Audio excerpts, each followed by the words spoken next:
Fla e Galo são decepções equivalentes no Campeonato Brasileiro.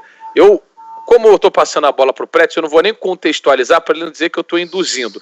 Vai lá, Preto, mas eu tenho um monte de coisa para falar sobre essa frase aí. Olha, primeiro, de novo, eu como... Ele não está induzindo, mas ele vai induzir. Claro, óbvio que ele vai induzir, né? Ele é o dia da indução, aliás, eu já apelidei, 19 de janeiro. Indução, pós não é indução, então tá tudo certo. Mas assim, ó, eu acho que ele queria induzir, viu? Ele só não induziu porque ele teve uma emergência. Ele teve uma emergência. Cara, eu acho que essa frase, ela é bem apanhada, mas decepções equivalentes. Avaliar por nível de decepção, hein, cara? Essa realmente eu acho que não. Eu acho que é falsa. Porque aí eu não coloco o Galo como uma decepção. Eu coloco o Galo assim, ó, como uma gestão que está gastando muito, mas uma gestão que está pensando a médio e longo prazo. Porque vem aí um novo estádio. Eu acho que o Galo vai ser muito forte se mantiver o trabalho com o novo presidente. Apesar que o novo presidente já chegou dizendo, né, que quer um grande camisa 9 e um grande camisa 10. Os jogadores ficaram indignados com ele, o novo presidente. Sérgio Coelho. Então eu acho o seguinte, eu acho que 2021 é o ano onde o Galo vem muito forte. E esse ano, o Galo é candidato ainda, o campeonato não acabou, mas é evidente que poderia ter ganho alguns jogos que perdeu pontos importantes, mas eu acho que o Flamengo no Brasileiro, pelas atuações, eu acho que pode ser colocado como decepção. O Galo não. Então, por essa minha premissa, eu acho que é falso. Eu vou colocar aqui algumas situações para também tentar trazer um pouquinho pro lado do verdadeiro essa frase. Olha. Exatamente, para vocês avaliarem, que é o seguinte: o Atlético Mineiro ele teve uma condição privilegiada nesse ano pandêmico em relação aos principais concorrentes. O São Paulo está jogando daqui 2 dias uma semifinal de Copa do Brasil. O Flamengo, até 2 semanas atrás, chegou a fazer 4 jogos em um espaço de 9 dias. Porque tinha jogo de Copa do Brasil, de Libertadores, de Campeonato Brasileiro, de tudo quanto é mais. O Atlético Mineiro não. O Atlético Mineiro foi, de maneira vergonhosa, eliminado na primeira fase da Copa Sul-Americana, de maneira vexatória, eliminado na segunda fase, né, da Copa do Brasil, e teve tempo para trabalhar com o Sampaoli, que escolheu os jogadores que mas ele contra o queria para trabalhar. Contra o Afogados era do Dudamel, que acabou sendo demitido. Mas tudo bem, mas e na Sul-Americana também. Não, mas tu tá botando na conta do São Paulo.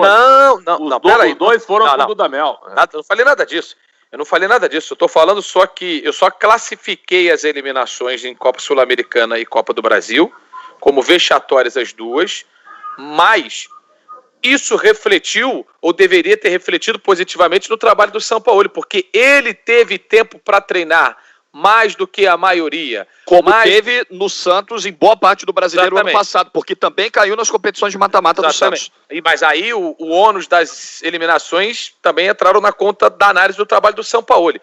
No caso do Atlético, ficam aí na conta do Dudamel no começo de trabalho. Para o Sampaoli, só restou o brasileiro tempo para trabalhar, escolheu basicamente todo mundo com quem ele ia trabalhar.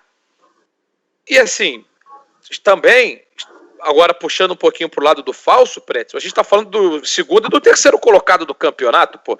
Se o segundo e o terceiro colocado a gente só der porrada, acabou o futebol brasileiro. Por isso que é falso, irmão.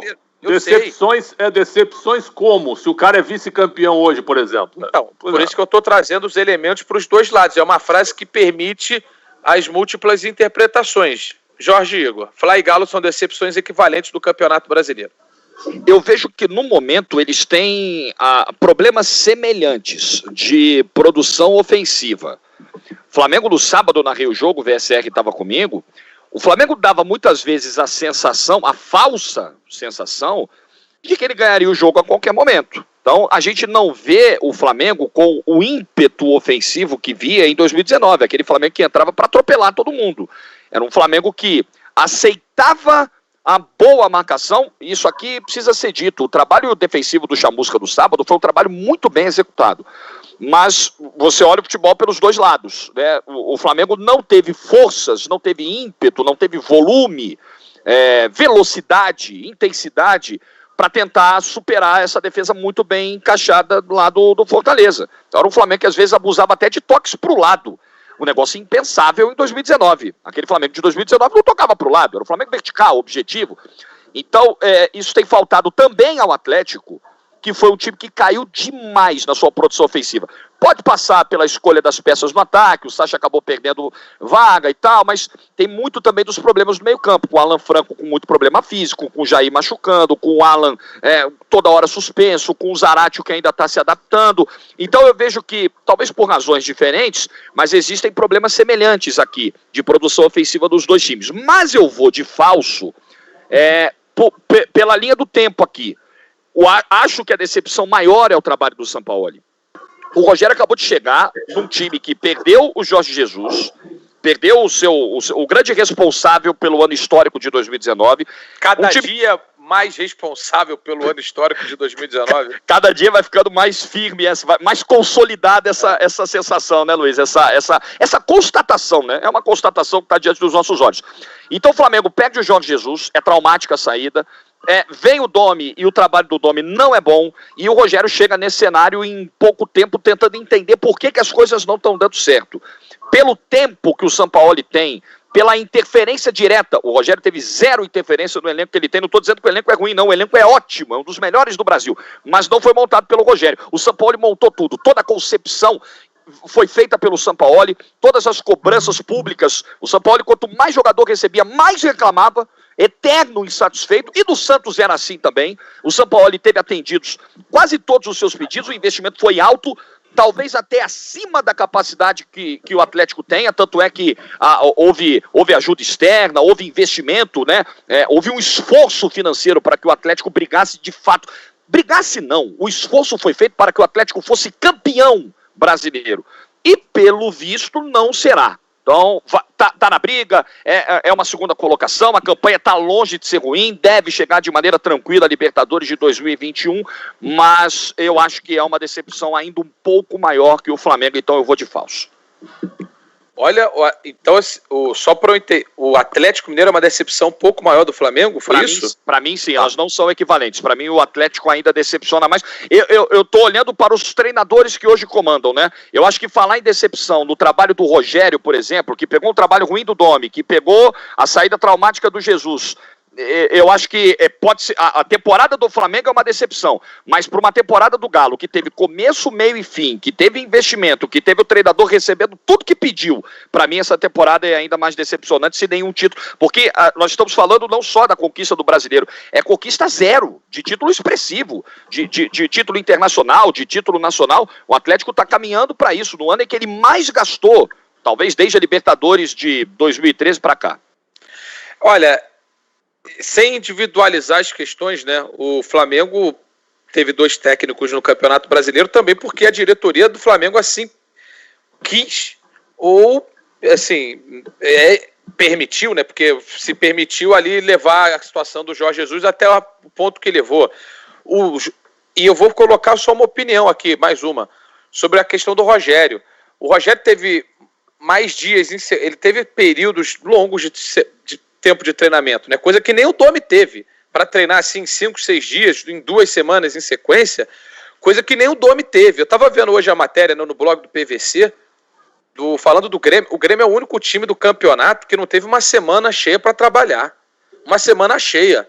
O Grêmio não teve preste atenção no que eu vou falar, não teve uma semana cheia de trabalho, cara. E assim, é tenebroso isso, é tenebroso, isso machuca um time de futebol de várias maneiras diferentes. Vitor, vamos lá, a tua análise, a frase é: Fla e Galo são decepções equivalentes no Campeonato Brasileiro. Eu acho falso, mas acho que discordo do Jorge, acho que a do Flamengo é mais decepção, né? Embora todos os contextos que o Jorge falou são muito verdadeiros, né? O Sampaoli pediu que ele recebeu o que ele pediu lá da tal lista que ele fez lá. Ainda assim são, 12, 15 jogadores novos. Não é automático você fazer isso, né? Tanto é que o líder do campeonato e possível e futuro ou provável campeão brasileiro só recebeu um reforço na temporada, né? Porque os outros já estavam lá e foi evoluindo esses que estavam lá. Eu acho que o Flamengo, para ele perder esse título com o elenco que tinha, e com o trabalho que tinha, que evaporou tão rapidamente, é muita decepção, eu acho. E aí acho que você nem pode botar tanto na conta do Rogério. Se você olhar o Rogério aí no Campeonato Brasileiro, o Rogério tem 4 vitórias e 2 empates. Assim, em termos de resultados, não é ruim. Não dá para você imaginar que o Flamengo, igual tinha muita gente falando, não, o Flamengo vai ganhar os 5 jogos dessa sequência, até o jogo com o Palmeiras, e aí já tinha ganho 3. Então o Flamengo ia emendar 8 vitórias seguidas. Dificílimo acontecer no campeonato, muito difícil qualquer time colocar. E aí eu nem coloco tanto na conta do Rogério. Acho que o Rogério, as atuações ali, eles ainda estão muito frágeis, mas o Rogério está tentando fazer o trabalho dele lá, chegou pegando um time descompensado fisicamente. A culpa aí é da direção do Flamengo, né? A direção do Flamengo foi muito mal nesse ano. Nas contratações, a gente nem pode criticar muito, porque quando são contratados Léo Pereira e Gustavo Henrique, praticamente todo mundo elogiou, né? A do Michael, você pode até ter um contexto ali, assim, de que, mas no geral, muita gente viu como positiva, mas tinha um contexto muito particular ali, que é a forma de jogo, né? O Michael foi o destaque num time que tomava calor de Deus e o mundo e saía disparado no contra-ataque, e ele brilhou. Flamengo, esse contexto de jogo do Flamengo é praticamente impossível. É muito difícil você ter um time que ataque o Flamengo o tempo todo e que dê o contra-ataque do Flamengo. Acho que, sei lá, nem quando o Flamengo foi amassado pelo Galo aconteceu isso. Nem quando o Flamengo foi amassado pelo São Paulo aconteceu isso. O Flamengo teve posse de bola, agrediu também o São Paulo, por exemplo, e perdeu, não nesse contexto. Então, a do Michael, mas mesmo assim, no geral, se você voltar aos tweets aí de muita gente, quando o Michael foi contratado, foi mais elogiada do que criticada. Então, mas principalmente na condução da saída do Jesus, vale lembrar, enquanto todo mundo já falava que o Jesus ia sair, já tinha jornalista de nome, jornalista de credibilidade, cravando que o Jesus ia sair 2 semanas antes. A direção do Flamengo, isso aí eu publiquei no blog, a direção do Flamengo, continuamos confiando que o Jesus vai ficar. Aí, beleza. Aí, quando o Jesus de fato vai embora, fica até parecendo assim, é uma coisa engraçada, né? Teve o Flamengo forçando para voltar ao Campeonato Carioca, e aí, ao forçar o Campeonato Carioca, o Jesus tem a sensação de ter terminado um ciclo, né?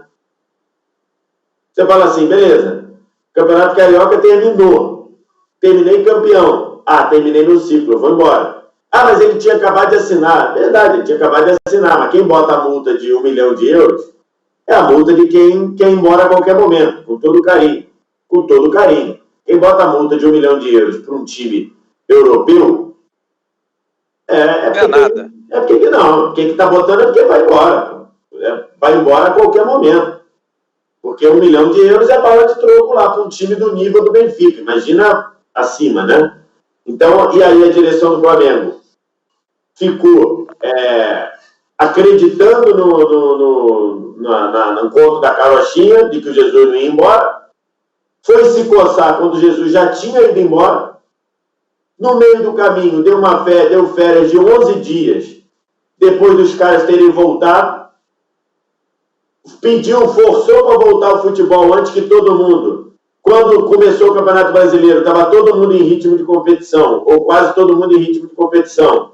O Flamengo estava se arrastando, tomou um vareio de bola do Atlético Goianiense por causa disso, por exemplo.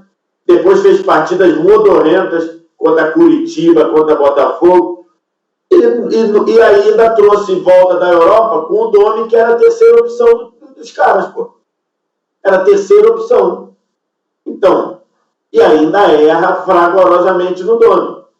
Por quê? Porque o Domi jogou num estilo diferente do Jorge Jesus.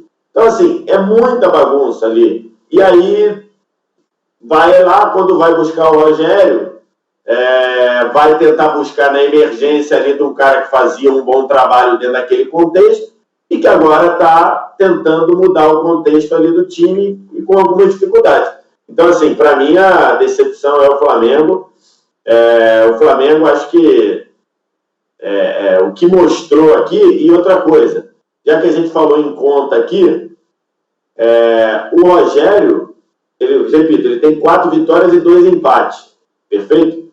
O Rogério pegou um time que não ganhou praticamente nenhum confronto direto. Não ganhou nenhum. Os 6 primeiros não tinha vencido nenhum. Porque isso flutua, né? Em algum momento ganhou do Santos e do Fluminense, que estavam entre os 6 primeiros. Mas hoje, qual é a tabela hoje? É São Paulo, Galo, Flamengo, Inter, Palmeiras, Grêmio e Palmeiras não venceu nenhum. Inter, Grêmio e Palmeiras, é isso? Isso, não venceu nenhum do G6. Dos 6 primeiros, e o Flamengo está dentro, dos 5 primeiros sem ser o Flamengo não ganhou nenhum jogo, pô. Perdeu as 2 pro Galo, perdeu pro São Paulo, empatou com as calças na mão contra o Inter, empatou na última bola contra o Grêmio, e empatou com o Palmeiras, e esse é um resultado que aí pode até ser considerado pela circunstância uma vitória. E podia até ter vencido, aliás, né? Jogou melhor que o Palmeiras dentro do Olhando. Isso daí mata um campeonato, pô. Isso mata um campeonato. Né? Hoje a diferença é de 7, perdeu as 2 pro Galo. Se tivesse vencido uma do Galo, a diferença era de 4 com um jogo a menos. Era outro campeonato. E é muito difícil, né? Com um time com tanto jogador bom, como é o Flamengo, né? É muito jogador bom reunido, né? E a sensação é sempre de que mesmo com o técnico A, B, C ou D, esse time poderia entregar mais. Poderia ter entregado mais com o Domi, como pode entregar mais também com o Rogério, e porque são caras muito bons, né? No caso do Flamengo. O Atlético, ele contrata 15, sei lá, mais de 10, mas não são unanimidade como são os jogadores do Flamengo. Numa boa, você pega os 2 elencos, os 2 times, o Flamengo ele tem alguma vantagem em termos de peças, né? Alguma vantagem. São 2 e é complicado. São decepções pelo que a gente imaginava até do que poderiam jogar. Se estivessem jogando num grande nível e mesmo assim estivessem na posição que estão, é uma coisa. Acho que eles estão deixando uma distância, ainda há um espaço entre o potencial e as atuações. E aí que entra a margem para decepção. Se eles estivessem jogando no máximo que pudessem, e mesmo assim o São Paulo fosse líder do campeonato, um baita Brasileirão e um baita mérito do São Paulo, que continua tendo todos os méritos. O mérito do São Paulo, esse aí você não tira nem bota nada, esse aí tá lá. Agora, há também o contexto dos principais concorrentes a essa disputa pelo título.